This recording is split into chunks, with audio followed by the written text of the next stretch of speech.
Hormuz প্রণালী বন্ধ ঘোষণা করতে পারে। আপনারা ম্যাপে দেখলে দেখবেন যেটি পারস্য উপসাগর, ওমান সাগর এবং আরব সাগরের মধ্যে যে কানেকশন এবং মধ্যপ্রাচ্যের যতগুলো বড় বড় দেশ আছে তাদের তেল সহ বিভিন্ন কিছু আমদানি এবং রপ্তানির যে মূল লাইন, সেই হরমুজ প্রণালী, সেটি যদি ইরান বন্ধ ঘোষণা করে তাহলে এই যুদ্ধটা আরও ব্যাপক আকার ধারণ করবে। এবং অনেকেই ধারণা করতেছে যে এই যুদ্ধ হয়তো অতি সত্বর বা অতি সহজেই থামার নয়, বরং একটা ফুল স্কেলের তৃতীয় বিশ্বযুদ্ধ রূপ নিতে পারে। আল্লাহু আলাম, আল্লাহ সুবহানাহু ওয়া তাআলা ভালো জানেন। আমরা যদি বর্তমান পরিস্থিতিটা একটু বুঝতে চাই, প্রেক্ষাপটটা বুঝতে চাই, তাহলে আমাদের কিছু জানা থাকা দরকার। যেহেতু এখানে অধিকাংশ বিশ্বের মুসলমানরা হচ্ছে সুন্নি মুসলমান, আর ইরান একটি শিয়া অধ্যুষিত রাষ্ট্র, আবার ইসরায়েল হচ্ছে একটি ইহুদি কেন্দ্রিক একটা রাষ্ট্র। সেহেতু এই জায়গায় আসলে মুসলমানদের ভূমিকা কি হবে, বিশেষ করে সুন্নি মুসলমানদের, তারা অনেকেই হতবিহ্বল বা হয়তো চিন্তা করতে পারতেছে না বা ধারণা করতে পারতেছে না সে খুশি হবে না আনন্দিত হবে না দুঃখিত হবে না কষ্ট পাবে, কাকে সাপোর্ট দিবে, এইরকম একটা দ্বিধাদ্বন্দ্বের মধ্যে আছে। ফলত প্রেক্ষাপটটা আমাদের জানা দরকার। প্রেক্ষাপটটা তুলে ধরার জন্য আমি আপনাদের সামনে এতটুকু বলতে পারি যে ইরান এবং ইসরায়েলের মধ্যে অনেক বিষয়ে মিল আছে। সেই মিলটা হচ্ছে, ইরান যেমন একটি ধর্মভিত্তিক রাষ্ট্র, শিয়া ধর্মভিত্তিক, ইসরায়েলও ঠিক একটি ধর্মভিত্তিক রাষ্ট্র, ইহুদি ধর্মভিত্তিক। তৃতীয় যেটি মিল সেটি হচ্ছে, ইরানের যেমন মধ্যপ্রাচ্য কেন্দ্রিক উচ্চাশা এবং উচ্চাকাঙ্ক্ষা আছে রাজনৈতিক আধিপত্যের, ঠিক তেমনি ইসরায়েলেরও পুরো মধ্যপ্রাচ্যে দাদাগিরি করার তার লালিত স্বপ্ন আছে, সে গ্রেটার ইসরায়েল বানাতে চায়। তাহলে দুইজনের লক্ষ্য উদ্দেশ্য সেম, দুইজনই মধ্যপ্রাচ্যের সবচেয়ে শক্তিশালী প্রভাবশালী পাওয়ারে পরিণত হতে চায়, যেটাকে আপনারা পাওয়ার ডাইনামিক্স বলতে পারেন। এবং উভয়ই যে আসলে মধ্যপ্রাচ্যের পাওয়ারে নিজেদের সর্বোচ্চ স্থানে রাখতে চায়, এটির অনেকগুলো প্রমাণও আছে। যেমন ইরান অসংখ্য সুন্নি রাষ্ট্রে প্রক্সি যুদ্ধ পরিচালনা করেছে। এগুলো ধারণাপ্রসূত কোনো কথা নয়, বাস্তব সত্য। যেমন সিরিয়ার বাশার আল আসাদকে টিকিয়ে রাখার জন্য কাসেম সোলাইমানি সহ অসংখ্য শিয়া যারা মিলিশিয়া গ্রুপ আছে তাদের ব্যাপক অবদান আছে, এবং তাদের হাতে বর্তমান সিরিয়ার যারা অধিকাংশ মুসলমান, সুন্নি মুসলমান, তাদের রক্তে তাদের হাত রঞ্জিত। এইটা কোনো কাল্পনিক কথা নয়, এটা একটা সত্য, ঐতিহাসিক বাস্তব সত্য ঘটনা। তো বাশার আল আসাদের পরাজয় ছিল মূলত ইরানের মধ্যপ্রাচ্যে তার যে শক্তিশালী হওয়ার যে উচ্চাভিলাষ, সেই উচ্চাভিলাষের একটি পতন। ঠিক হিজবুল্লাহর মাধ্যমে প্রক্সি ওয়ার, হুথিদের মাধ্যমে প্রক্সি ওয়ার, এগুলো প্রত্যেকটাই ইরানের যে মিলিশিয়া গ্রুপগুলো, এগুলো ছিল ইরানের নিজস্ব রাজনৈতিক আধিপত্য বিস্তারের একটি ধ্যান এবং ধারণা বা চিন্তা বা চেষ্টা। ঠিক ইসরায়েলও চায় যে সে মধ্যপ্রাচ্যের সবচেয়ে শক্তিশালী পাওয়ারফুল কান্ট্রি হবে।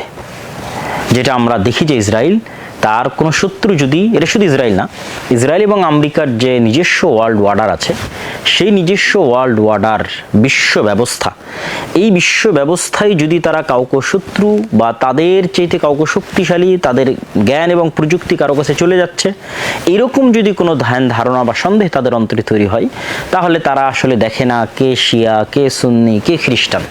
তাদের ওয়ার্ল্ড অর্ডারের জন্য যেই হুমকি হবে তারা তাকে টার্গেট করবে। এবং এটার সবচেয়ে জ্বলন্ত উদাহরণ আপনাদের সামনে আছে সোভিয়েত ইউনিয়ন।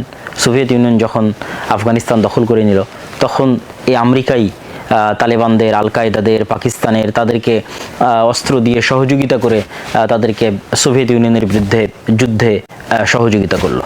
পরবর্তীতে মুজাহিদেরা যুদ্ধে বিজয় লাভ করে যখন অস্থিতিশীল অবস্থা থেকে একটা স্থিতিশীল অবস্থায় চলে গেল দেশ, ইমারাত ইসলামিয়ার মাধ্যমে, যেটা আমেরিকা কল্পনা করেনি যে এত দ্রুত একটা দেশ অস্থিতিশীল থেকে স্থিতিশীল হবে।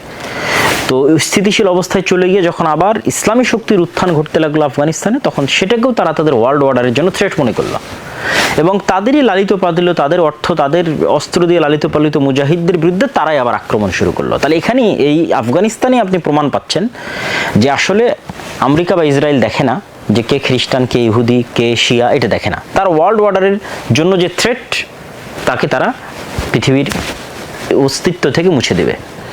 ঠিক ইরাকের ক্ষেত্রে দেখেন, ইরাকে বলা যায় 2001 সালে যে হামলা, 2003 সালে যে হামলা ইরাকে চালানো হয়, আর আফগানিস্তানে চালানো হয় 2001-এ, আর 2003-এ হচ্ছে ইরাকে। তো এই সাদ্দাম হোসেনের সাথেই কিন্তু 80-র দশকে, 1980 থেকে 1988 সাল পর্যন্ত সাদ্দাম হোসেনের সাথে বর্তমান ইরানের যুদ্ধ চলেছে প্রায় 10 বছর। এবং সেই শত্রুতার কারণে তথা ইরাক এবং ইরানের ধর্মীয় শত্রুতা অথবা আরব এবং পারস্য জাতীয়তাবাদের শত্রুতার কারণে আমেরিকা যখন ইরাকের উপর আক্রমণ চালায় তখন কিন্তু ইরান প্রত্যক্ষ এবং পরোক্ষ সহযোগিতা করেছে, সে কিন্তু আক্রমণে বাধা দেয়নি। এবং আমরা দেখেছি আমাদের চোখের সামনে ঈদুল আজহার দিন সাদ্দাম হোসেনকে ফাঁসি দিয়ে হত্যা করা হয়েছে।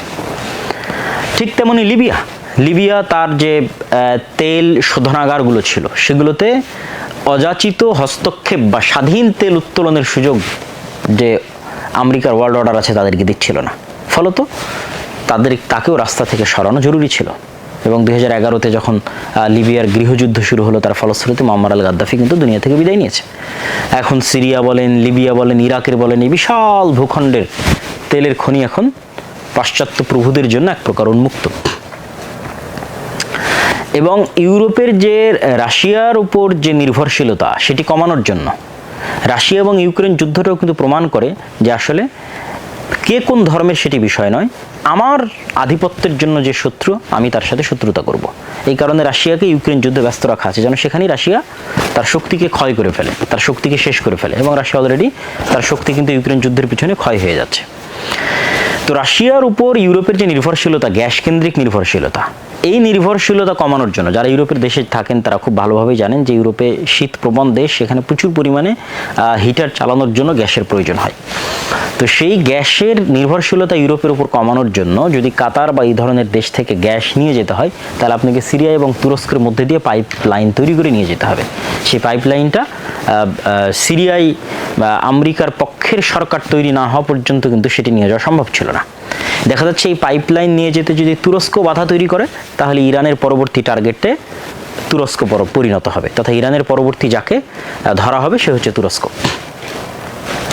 তো সম্মানিত উপস্থিতি, আমি যেটি বোঝাতে চাচ্ছিলাম সেটি হচ্ছে এখানে ইরান এবং ইসরায়েলের মধ্যে যে যুদ্ধটা চলতেছে এটি আসলে কিসের যুদ্ধ? এটি পাওয়ার ডাইনামিক্স। এটি এরকম না যে হ্যাঁ শিয়া সুন্নিদের খুব ভালোবাসে ইরান, এই জন্য সে ইসরায়েলের প্রতি আক্রমণ করতেছে, সে মসজিদ আকসা মুক্ত করতে চায় এই জন্য ইসরায়েলের প্রতি আক্রমণ করতেছে, সে গাজাকে মুক্ত করতে চায় এই জন্য ইসরায়েলের প্রতি আক্রমণ করতেছে, এরকম না, বিষয়টা এরকম নয়।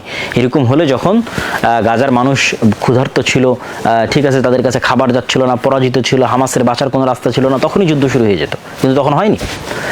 ঠিক ইসরায়েলও যে সৌদি, কুয়েত, কাতার, বাহরাইন তাদেরকে রক্ষা করবে এই জন্য সে ইরানকে ধ্বংস করতেছে, ইরানের পরমাণু অস্ত্রের যেন মালিক না হয় এই নিয়াতে সে চেষ্টা করতেছে, এটিও কিন্তু না।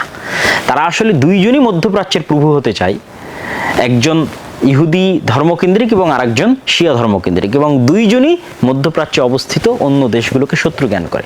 আমি জানি না মধ্যপ্রাচ্যের অন্য দেশেরা এই নলেজটুকু তারা রাখে কিনা যে আসলে ইসরায়েলও তাদেরকে শত্রু জ্ঞান করে এবং ইরানও তাদেরকে শত্রু জ্ঞান করে। এখানে যেই আসলে টিকে যাবে সে পরবর্তীতে এই পুরো মধ্যপ্রাচ্যে আধিপত্য বিস্তার করবে। তো মধ্যপ্রাচ্যে আধিপত্য বিস্তারের একটা ধর্মভিত্তিক রাজনৈতিক দ্বন্দ্ব হচ্ছে ইরান এবং ইসরায়েলের এই দ্বন্দ্ব। এবং ইরান এবং ইসরায়েলের এই দ্বন্দ্বে আমাদের যেটি সবচেয়ে বেশি শিক্ষার আছে সেটা হচ্ছে, দেখেন ইরানকে বারবার ডোনাল্ড ট্রাম্পের যে টুইট, আপনারা এক্স, এখন তো টুইটার না, এক্স প্ল্যাটফর্মে গিয়ে যদি আপনারা ডোনাল্ড ট্রাম্পের লাস্ট 4-5টা পোস্ট দেখেন তাহলে সেখানে তিনি স্পষ্টভাবে একজন প্রেসিডেন্ট পদের জায়গা থেকে স্পষ্টভাবে থ্রেটমূলক বাক্য উচ্চারণ করে তিনি বলছেন যে আমি বারবার ইরানকে বলেছি যে তোমরা একটা পারমাণবিক চুক্তি করো, ঠিক আছে, আমাদের সাথে নেগোসিয়েশনে আসো, না হলে 60 দিনের সময় 61 দিন থেকে তোমাদের খবর আছে, অমুক আছে তুমুক আছে, আমেরিকা বিশাল অস্ত্রের অধিকারী, ধ্বংস করে দিবে, শেষ করে দিবে, অসংখ্য, মানে সব ভয়াবহ রকমের সব থ্রেট। তাহলে সারমর্ম কথা কি, ইরানের যে পারমাণবিক যে প্রযুক্তি অর্জনের যে অভিলাষ সেটি যেন পূরণ না হয়। ইরাকের সাদ্দাম হোসেনও কিন্তু সে অভিলাষ করেছিল, তাকে কিন্তু ধ্বংস করে দেওয়া হয়েছে। তাহলে বিষয়টা কি বোঝাচ্ছে যে বর্তমান পৃথিবীতে কিন্তু প্রযুক্তির যুদ্ধ চলতেছে, জ্ঞানের যুদ্ধ চলতেছে, যে আপনি পারমাণবিক বম কিভাবে বানায় এই জ্ঞান এবং এই প্রযুক্তিটা আপনি অর্জন করবেন এটা পৃথিবীর কেউ সহ্য করতেছে না। সে আপনি ইহুদি হন, খ্রিস্টান হন, বৌদ্ধ হন, সেটা পরের বিষয়, কিন্তু আপনি যেন এই জ্ঞান না পান। এর আরেকটা আপনাদেরকে উদাহরণ দেই, যেমন ধরেন চায়না যেন চিপ বা সেমিকন্ডাক্টরের যে নলেজ এটাতে যেন টপ লেভেলে না পৌঁছতে পারে, এই জন্য চায়নার উপর কিন্তু এই কেন্দ্রিক নিষেধাজ্ঞা দেওয়া আছে। এরকম বলা যায় 7 থেকে 8টা টপ লেভেলের প্রযুক্তি এবং টেকনোলজি আছে যেটা আমেরিকা চায় না যে অন্য কেউ এই প্রযুক্তি পরিপূর্ণরূপে তার কাছে চলে যাক। তার মধ্যে যেমন পারমাণবিক প্রযুক্তি আছে, মিসাইল অ্যান্ড ডিফেন্স সিস্টেম আছে, ঠিক তেমনি এআই এবং সাইবার ইন্টেলিজেন্স প্রযুক্তি আছে, স্টিলথ টেকনোলজি, এই যে স্টিলথ ফাইটার জেটের কথা বলা হচ্ছে 35, এই স্টিলথ টেকনোলজি হচ্ছে রাডারকে ফাঁকি দেওয়ার টেকনোলজি। এই টেকনোলজি অন্য কেউ পেয়ে নিক এটা কখনোই আমেরিকা চায় না। ঠিক তেমনি সেমিকন্ডাক্টর এবং চিপ তৈরির যে প্রযুক্তি, এনভিডিয়া বা ইন্টেল এরকম আমেরিকান যে কোম্পানিগুলো আছে তারাই টপ লেভেলের। আমাদের মোবাইলের মধ্যে যে চিপ থাকে, কম্পিউটার এবং ল্যাপটপের মধ্যে থাকে, এটা কিন্তু পুরোপুরি আমেরিকার একচ্ছত্র নিয়ন্ত্রণে, যেটার 50% তৈরি হয় তাইওয়ানে। তাইওয়ানের সাথে চায়নার দ্বন্দ্বটা কিন্তু এই কেন্দ্রিক। তথা আমি আপনাদের যেটি বুঝাতে চাচ্ছি যে পুরো পৃথিবীতে বর্তমান যে যুদ্ধটা চলতেছে, ইরান এবং ইসরায়েলের যে যুদ্ধ চলছে, এটা জ্ঞানের যুদ্ধ, এটা প্রযুক্তির যুদ্ধ। এবং জ্ঞান এবং প্রযুক্তিতে যে এগিয়ে ক্ষমতা তার হাতে। রাশিয়ার সাথে যে দ্বন্দ্ব, চায়নার সাথে যে দ্বন্দ্ব, এটা জ্ঞান এবং প্রযুক্তির দ্বন্দ্ব। কিন্তু দুঃখজনক হলেও সত্য যে আমরা মুসলমানেরা কিন্তু সেই জ্ঞান এবং প্রযুক্তি থেকে অনেক অনেক পিছিয়ে আছি। এবং আরেকটা বিষয়ে আমরা পিছিয়ে আছি, একে তো আমরা জ্ঞান এবং প্রযুক্তি থেকে মুসলমানেরা পিছিয়ে আছি, এবং আরেকটা বিষয় আমরা সবচেয়ে বেশি পিছিয়ে আছি, সেটি হচ্ছে দেখেন যে অপারেশন ইসরায়েল পরিচালনা করছে, এই অপারেশনের নাম ইসরায়েল দিয়েছে রাইজিং লায়ন। এবং এই অপারেশনের নাম যখন সে দেয় তখন সে তাদের যে তাওরাহ বা ওল্ড টেস্টামেন্ট যেটাকে আমরা বলি, হিব্রু ভাষায় লেখা, সেটার বুক অফ নাম্বারসের একটা শ্লোক, সেই শ্লোক থেকে সেই নামটা নিয়েছে। যে শ্লোকের বাংলা অনুবাদ হচ্ছে, দেখো এই জাতি একটি মহান সিংহের মতো উঠে দাঁড়াবে এবং যে তরুণ সিংহের মতো নিজেকে উদ্দীপ্ত করবে, সে শিকার না খাওয়া পর্যন্ত বিশ্রাম নেবে না এবং নিহতদের রক্ত না পান করা পর্যন্ত থামবে না। এবং এই নামকরণ করার পর সেই নামটা চিঠিতে চিরকুটে লিখে, তারা যে লিখিত চিঠি আল্লাহর কাছে পাঠায়, সৃষ্টিকর্তার কাছে পাঠায়, সেটা মসজিদ আল আকসার যে ওয়েস্টার্ন ওয়াল আছে, সেই ওয়েস্টার্ন ওয়ালকে তারা সবচেয়ে পবিত্র মনে করে। সেই ওয়েস্টার্ন ওয়ালে এই লিখিত চিরকুট লিখে বেঞ্জামিন নেতানিয়াহু ওই চিরকুট নিক্ষেপ করে ফেলে সেই ছবিটা সে সংবাদ মাধ্যমে প্রকাশ করেছে এবং তারপরে সেই অভিযান শুরু করেছে। তাহলে তাদের অভিযানের সাথে তাদের ধর্ম এবং ধর্মগ্রন্থের কি গভীর সম্পর্ক আছে সেটি কিন্তু আমরা চিন্তাতে আনি না। ঠিক গাজার বিরুদ্ধে যে অভিযানটা তারা পরিচালনা করেছিল, গাজার বিরুদ্ধে এই অভিযানও তারা যে নাম রেখেছিল গাজার বিরুদ্ধে অভিযান পরিচালনায়, আমালেক, সেটিও 2023 সালের 28 অক্টোবর এক বিবৃতিতে নেতানিয়াহু বাইবেলের বুক অফ ডিউটেরনমি সেখান থেকে উদ্ধৃত করে আমালেক, যেটা আমরা ওই যে আমালেকা গোত্রের বিরুদ্ধে মুসা আলাইহিস সালাতু ওয়াস সালাম বা ইউশা বিন নূনের যে যুদ্ধের বর্ণনা আল্লাহ সুবহানাহু ওয়া তাআলা কোরআনে উল্লেখ করেছেন, সেই যুদ্ধের স্মৃতিচারণে তারা কল্পনা করতেছে যে হামাস বা গাজাকে তারা সম্পূর্ণরূপে নির্মূল করে দিবে, ঠিক যেভাবে আমালেকাদের ওই সময় ইউশা বিন নূন এবং মুসা আলাইহিস সালাতু ওয়াস সালাম বনী ইসরাইল যেভাবে নির্মূল করেছিল।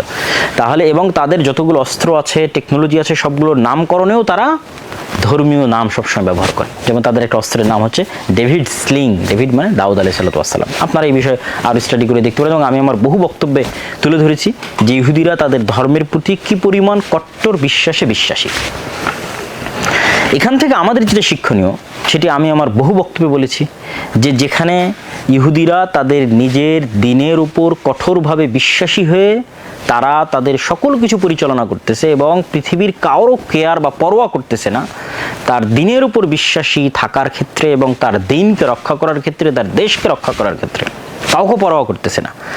ঠিক আমাদের পার্শ্ববর্তী দেশ ভারতের যারা হিন্দু আছে তারাও তাদের দিনের উপর কট্টর বিশ্বাসী, যে সেই কট্টর বিশ্বাস থেকে তারা কাউকে ছাড় দিচ্ছে না। কিন্তু আমরা মুসলমানেরা পরস্পরে প্রতিযোগিতা করতেছি যে কে কত বড় সেকুলার আর কে কত বড় অসাম্প্রদায়িক সেটি তুলে ধরার জন্য। এই সমস্ত অসাম্প্রদায়িকতা আর সেকুলারদের পৃথিবীতে কারো কাছে দাম নাই, তারা শুধু গোলাম এবং দালাল হিসেবে পৃথিবীতে বসবাস করতে পারে।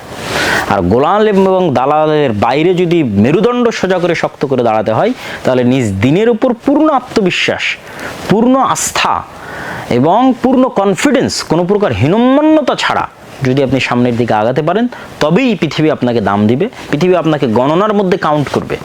এবং ইরানের উপর যে হামলা চলতেছে এটা প্রমাণ করে যে ইরানকে তারা গণনার মধ্যে কাউন্ট করতেছে। ইরানকে কেন গণনার মধ্যে কাউন্ট করতেছে?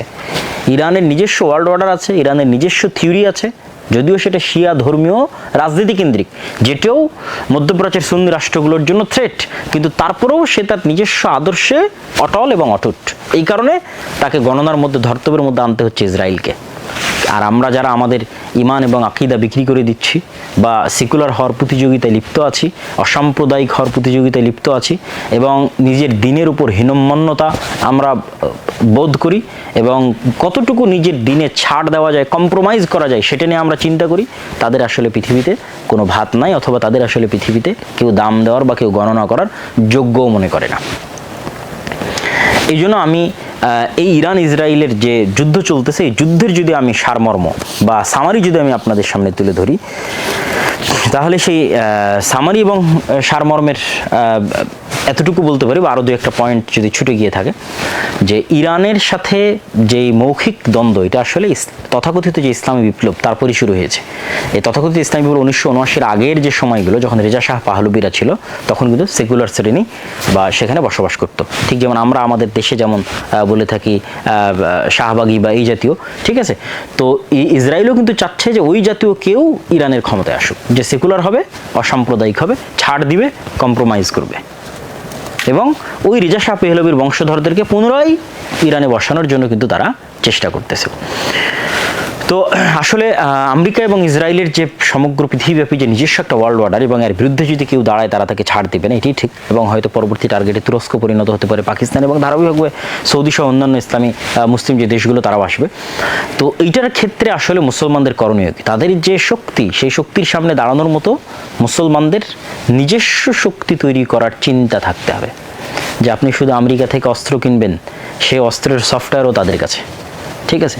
সেটা আপনি নতুন করে সেই অস্ত্র তৈরির যে টেকনোলজি, সেটাও সে আপনাকে দিবে না। আবার সেই অস্ত্র যদি আপনি তার বিরুদ্ধে প্রয়োগ করতে চান, সেটির অনুমতিও সে দিবে না। সেই অস্ত্র যদি আপনি ইসরায়েলের বিরুদ্ধে প্রয়োগ করতে চান, সেটির অনুমতিও সে দিবে না। হ্যাঁ, পাকিস্তানের কাছে আমেরিকা যে অস্ত্রগুলো বিক্রি করে, সেটির জন্য ভারতের বিরুদ্ধে ব্যবহার না করা যায়, সেই শর্ত দিয়ে থাকে।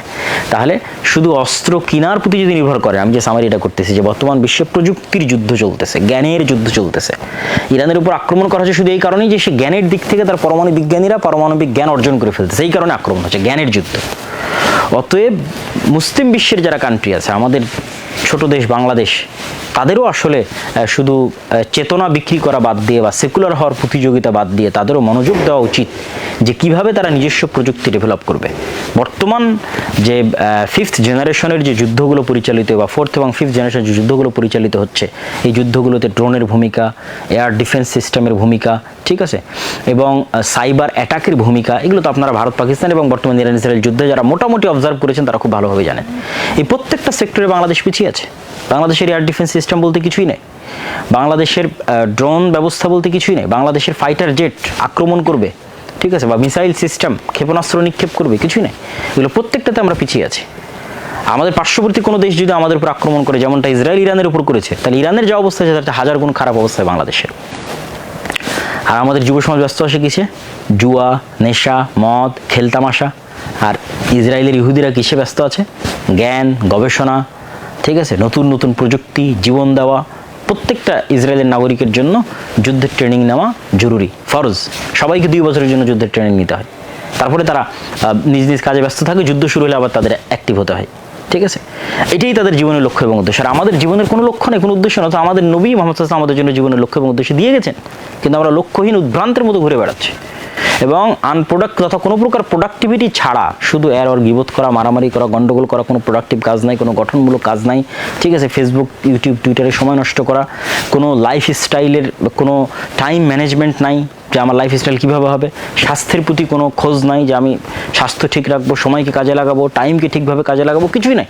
শুধু সময় নষ্ট এবং গল্প, কিবোধ, তহমতের মাধ্যমে আমাদের সময় পার হয়ে যাচ্ছে। অর্থাৎ ভাইরা, আমাদের জন্য করণীয় কি? এই দিন আমাদের সামনেও আসবে এবং সেই দিনের প্রস্তুতি হিসেবে আমাদের জ্ঞান, বিজ্ঞান এবং প্রযুক্তি, পড়াশোনা, প্রোডাক্টিভ লাইফ সামনে এগিয়ে যেতে হবে এবং নিজ নিজ জায়গা থেকে সর্বোচ্চ চেষ্টা করতে হবে। এটাই মুক্তি, এটা ছাড়া মুক্তির কোনো রাস্তা নেই। হ্যাঁ, আমরা হয়তো শক্তি দিয়ে তাদের সাথে পারবো না, কিন্তু শক্তির বিষয়ে আল্লাহ সুবহানাহু ওয়া তাআলা, যেটা বলে আমি আমার বক্তব্য শেষ করব, শক্তির বিষয়ে আল্লাহ সুবহানাহু ওয়া তাআলা বলেছেন, ফাআম্মা আদুন ফাস্তাকবারু ফিল আরজ বিগাইরিল হাক্কি ওয়া ক্বালু মান আশাদ্দু মিন্না কুওয়া। আদ জাতিকে যখন ধ্বংসের ঘোষণা আল্লাহ দিয়েছিলেন, তখন আদ জাতি বলেছিল যে বর্তমান পৃথিবীতে আমাদের চেয়ে শক্তিশালী কে আছে? মান আশাদ্দু মিন্না কুওয়া। যেমন আজকে আমেরিকা, ইসরায়েল বলতে পারে যে সব টেকনোলজি তো তাদের কাছে, পৃথিবীতে আর কারো কাছে কোনো টেকনোলজিই নেই। যে 2-1টা মুসলিম দেশ তাদের কাছে টেকনোলজি কিনেছে, সেগুলো তো তারা তাদের বিরুদ্ধে ব্যবহার করতে পারবে না। সুতরাং তাদের চেয়ে সুপার পাওয়ার পৃথিবীতে কেউই নাই, এটাই সত্য কথা। কিন্তু আল্লাহ সুবহানাহু ওয়া তাআলা বলছেন আওয়ালাম ইয়ারাও আন্নাল্লাহাল্লাযী খালাকাহুম হুয়া আশাদ্দু মিনহুম কুওয়া। মানুষেরা কি জানে না যে আমেরিকার ইসরায়েল যদি সুপার পাওয়ার হয় তো আমেরিকার ইসরায়েলকে কে সৃষ্টি করেছে? এই আমেরিকা আল্লাহ নিজে কোরআনে বলছে আওয়ালাম ইয়ারাও আন্নাল্লাহাল্লাযী খালাকাহুম, যে আমেরিকা এবং ইসরায়েলকে যে আল্লাহ সৃষ্টি করেছে সে আল্লাহ তো তাদের চেয়ে শক্তিশালী। আমেরিকা এবং ইসরায়েল যদি আজকের সকল জ্ঞান বিজ্ঞান এবং টেকনোলজির মালিকের শক্তিশালী হয় তো এগুলো সবগুলোর সৃষ্টিকর্তা হচ্ছেন আল্লাহ সুবহানাহু ওয়া তাআলা। আমেরিকা এবং ইসরায়েলের সৃষ্টিকর্তা, এই টেকনোলজি, এই ড্রোন, এয়ার ডিফেন্স সবগুলো সৃষ্টিকর্তা আল্লাহ সুবহানাহু ওয়া তাআলা। তাহলে আল্লাহ হচ্ছেন তাদের চেয়ে শক্তিশালী। তো আল্লাহ অবশ্যই অলৌকিক কিছু ঘটাতে পারেন, ঘটাবেন, ঘটান, ঘটিয়ে থাকেন, ভবিষ্যতেও ঘটাবেন, কিন্তু তাদের জন্যই ঘটান যারা পাওয়ার যোগ্য। ফিরআউনকে মুসা আলাইহিস সালাতু ওয়াস সালাম তার শক্তি দিয়ে পরাজিত করবে এরকম কোনো শক্তি মুসা আলাইহিস সালাতু ওয়াস সালামের কাছে ছিল না, এই জন্য তাকে পালিয়ে যেতে হচ্ছিল। কিন্তু আল্লাহ পৃথিবীর ইতিহাসের সবচেয়ে ব্যতিক্রম অলৌকিক ঘটনা ঘটিয়ে ফিরআউনকে ধ্বংস করে দিয়েছেন। তো এইরকমই কোনো অলৌকিক ঘটনার মাধ্যমে আল্লাহ ধ্বংস করতে পারেন, কিন্তু সেটার জন্য যে চেষ্টা, যে কনিষ্ঠতা, যে ইখলাস, সেটা কিন্তু আমাদের নাই, যে ত্যাগ, সেটা কিন্তু আমাদের নাই। আমাদের যে ইউরোপীয় উপনিবেশ, পুরো মুসলিম বিশ্বের সকল মুসলমানদের সমস্যা হচ্ছে, উৎস হচ্ছে ইউরোপীয় উপনিবেশ।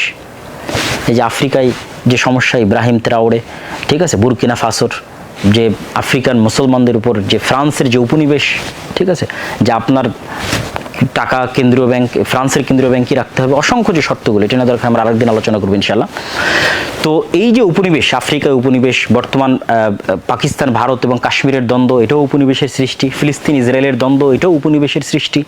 এই 190 বছরের উপনিবেশ মুসলমানদেরকে এমন, মুসলমানদের জিনের মধ্যে, ব্লাডের মধ্যে এমনভাবে গোলামি, কলোনিয়াল মাইন্ড সেট আপ ঢুকিয়ে দিয়েছে যে মুসলমানেরা তাদের আত্মমর্যাদা, আত্মসম্মান ভুলে গেছে। তাদের একটা টাকার জন্য মিথ্যা বলা, একটা টাকা বেশি ইনকাম করার জন্য দুর্নীতি করা, এটি তাদের মজ্জাগত স্বভাব। ধোঁকা দেওয়া, এটি তাদের মজ্জাগত স্বভাব। এই জন্য মুসলমানদের কিনে নেওয়া আমেরিকা এবং ইসরায়েলের কাছে 1-2 মিনিটের ব্যাপার। এই যে ইরানের মধ্যে এত মুজাদের গোয়েন্দা কিভাবে অর্থের কাছে বিক্রি হয়ে যাওয়া, ঠিক আছে। আর অন্যদিকে একটা ইহুদি গোয়েন্দা যদি বুঝতে পারে সে ধরা পড়বে, তাহলে সে বিষ পান করে মারা যাবে। কি পরিমাণ তার নিজের উপর আস্থা, ঠিক আছে। আর আমরা হচ্ছে আমাদের দিনকে বিক্রি করে দেবো টাকার জন্য। এই টাকার জন্য বিক্রি করে দেবো, এই মেন্টালিটি আমাদের মধ্যে তৈরি হয়েছে কিভাবে? 190 বছরের গোলামির মাধ্যমে তৈরি হয়েছে। এই জন্য আল্লামা ইকবাল বলেছেন, সাবাক ফিরসে পার সাদাকাত কা, সুজাআত কা, আদালত কা, লিয়া জায়েগা তুঝসে কাম দুনিয়া কি ইমামত কা। যে মুসলমানেরা তোমরা সত্য বলা শিখো, ন্যায়পরায়ণ, আমানতদার হওয়া শিখো, আত্মমর্যাদা সম্পন্ন, আত্মবিশ্বাসী হওয়া শিখো, নিজের দিনের উপর কট্টর আস্থা এবং বিশ্বাস নিয়ে আসা, হীনম্মন্য না হওয়া, সেকুলারিজম, ডেমোক্রেসির মতো যে ওয়ার্ল্ড অর্ডার যেগুলো আছে, কেন্দ্রীয় বিশ্বায়নের, গ্লোবালাইজেশনের, এগুলোকে ছুঁড়ে ফেলে দেওয়া, আস্থা করে নিক্ষেপ করা এবং নিজের দিনের উপর অগাধ আস্থা এবং বিশ্বাস নিয়ে সামনের দিকে এগিয়ে যাওয়া এবং চেষ্টা করা এবং ত্যাগের মন মানসিকতা রাখা। যখন আপনি আপনার সর্বোচ্চ চেষ্টা এবং সর্বোচ্চ ত্যাগ করবেন ইখলাসের সাথে, তখন আল্লাহর সাহায্য অবশ্যই আসবে।